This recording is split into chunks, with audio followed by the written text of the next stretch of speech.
On the edge of a windy coastline, on top of a steep cliff, stood an old lighthouse. Its light shone brightly, cutting through the darkest nights, helping ships find their way safely to the shore. The lighthouse was cared for by a man named Elias. Elias had lived alone in the lighthouse for many years, and he worked hard every day to make sure the light stayed on. He cleaned the glass, fixed anything that broke, and kept the light shining even during storms. Elias liked the quiet life. He didn't mind being alone, far away from the busy town at the bottom of the hill. But there was something Elias never told anyone. He wasn't really alone. Every night, as the sun went down and the sky grew dark, shadows appeared inside the lighthouse. These weren't normal shadows. They whispered to Elias in cold, cruel voices. "You're wasting your life here," one shadow would say. "No one even knows you exist," another whispered. "Why do you bother?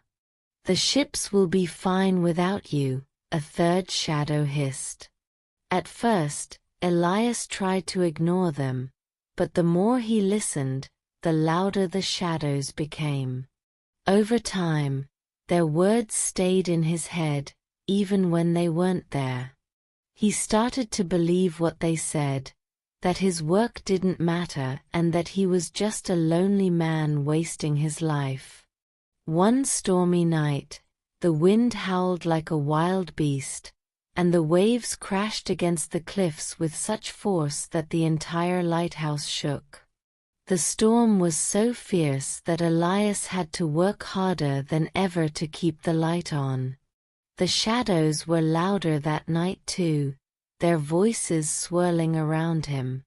"Give up, Elias," they said. "This storm is too strong. Let the light go out. No one will notice." Elias's hands were shaking as he worked. He felt tired, not just from the storm but from fighting the shadows every day. Just as he thought he couldn't go on, there was a knock at the door. Elias froze. He hadn't had a visitor in years. Slowly, he opened the door and found a young woman standing there, soaked from head to toe. Her hair was dripping, and her clothes were plastered to her skin, but she was smiling. "Hello," she said. "My name is Marin. My ship was caught in the storm, but your light guided us to safety. I had to come and thank you." Elias stared at her in shock. "You noticed the light?" he asked. "Of course," Marin replied with a laugh. "Without it, we would have been lost at sea. Your work is more important than you realize." For the first time in years, Elias felt warmth in his chest. Someone had noticed his light. Someone had been saved because of his work. But the shadows weren't happy. "She's just being polite," they hissed. "She doesn't really mean it. She'll leave, and you'll be alone again." But Marin didn't leave right away. She stayed the night, sitting by the fire and sharing stories of her travels. She told Elias about the places she had visited and the people she had met.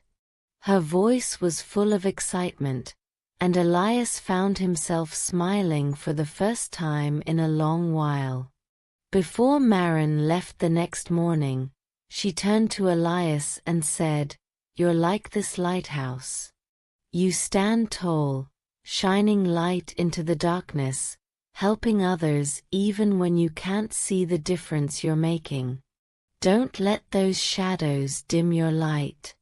After she left, Elias sat alone in the lighthouse, thinking about her words. For the first time, he looked at the shadows not with fear but with anger. He realized they were feeding on his doubts and fears, growing stronger because he let them. Elias stood up straight and said aloud, "You've been in my life for too long. I may not have crowds cheering for me, but I know my worth. I know this lighthouse matters. I matter." The shadows hissed and swirled around him, but they began to shrink.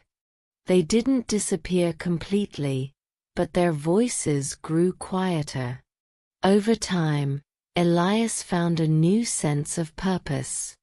He still worked alone, but he no longer felt lonely.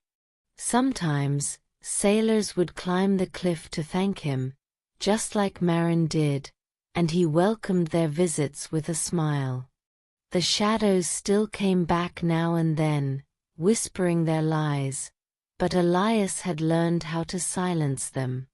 Years later, when Elias was gone, the townspeople told stories about the lighthouse keeper who had saved countless lives. The lighthouse became a symbol of hope and strength.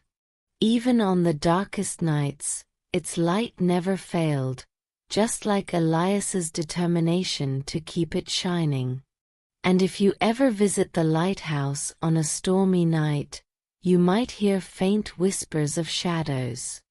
But don't worry, the sound of the bright, steady light always drowns them out.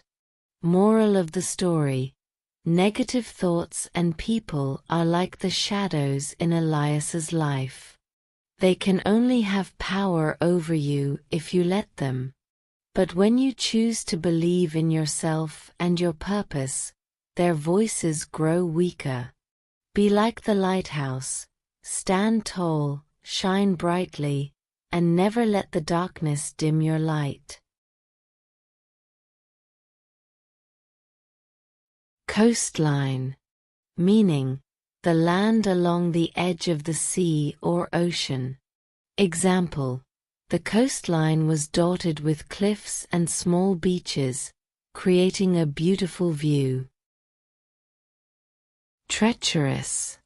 Meaning, very dangerous or difficult to deal with, often because it is not obvious.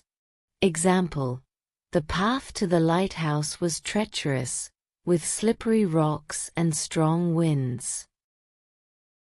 Don't forget to like, share, and subscribe.